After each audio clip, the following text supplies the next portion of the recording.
Hello friends, നമ്മുടെ ചാനലിലേക്ക് എല്ലാവർക്കും സ്വാഗതം കേട്ടോ. അപ്പം നമുക്ക് നന്നായിട്ട് പൂക്കണ താമര ഏതാണെന്ന് വെച്ചാൽ, നമ്മൾ പിടിപ്പിച്ചതിൽ എനിക്ക് പറയാനുള്ളത്, ഞാൻ പിടിപ്പിച്ചതിൽ ഇത് ചാന്ദിനി ലോട്ടസാണ് കേട്ടോ.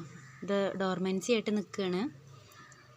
ഒരുപാട് വെച്ചിട്ട് 28ാമത്തെ ദിവസമായപ്പോഴേക്കും ആദ്യത്തെ ബഡ് വന്നു കേട്ടോ. പിന്നെ നിന്ന് പൂക്കുമായിരുന്നു കേട്ടോ.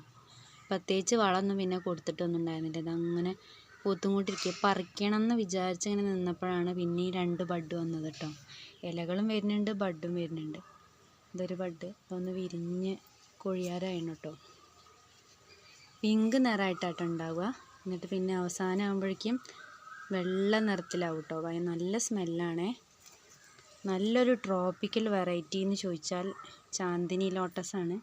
നന്നായിട്ട് പൂവുണ്ടാവും കേട്ടോ. ഇതിപ്പോൾ നമ്മൾ പറിക്കണമെന്ന് വിചാരിച്ചപ്പോഴേക്കും പിന്നെയും മൊട്ടും പൂവൊക്കെ അങ്ങനെ വന്നുകൊണ്ടിരിക്കുക കേട്ടോ. അത്രയും പക്ക ട്രോപ്പിക്കൽ. ഏറ്റവും കൂടുതൽ എനിക്ക് പൂവ് തന്നിട്ടുള്ളത് ചാന്ദിനി ലോട്ടസാണ് കേട്ടോ.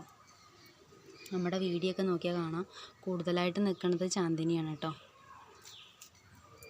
നല്ല പിങ്ക് ഷെയ്ഡാണ് സൈഡിൽ കൂടെ ഉണ്ടാവുക. പിന്നെ ഓരോ ദിവസം കൂടുന്തോറും വെള്ളമായിട്ട് വരും കേട്ടോ. മൊട്ട് കണ്ടോ, പിങ്ക് കളറായിട്ടാണ് നിൽക്കുന്നത്.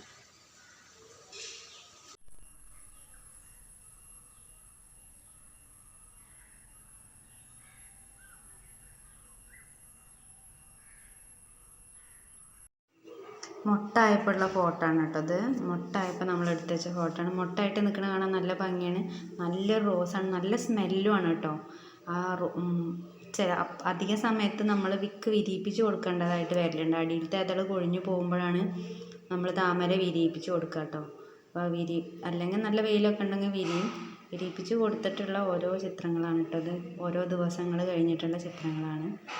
മഴക്കാലത്താണ് കുറച്ചും കൂടി നല്ല ഭംഗിയിൽ നിൽക്കുക. വേനൽക്കാലത്താകുമ്പോൾ വേഗം കൊഴിഞ്ഞു പോകും. അപ്പോൾ വിരിഞ്ഞിട്ട് അത് കൊഴിയണ വരെയുള്ള ഒരുപാട് ചിത്രങ്ങളാണ് കേട്ടോ ഇത്. ഓരോ ദിവസം ഫ്ലവേഴ്സിൻ്റെ ലുക്ക് ഇങ്ങനെയൊക്കെയാണ് കേട്ടോ.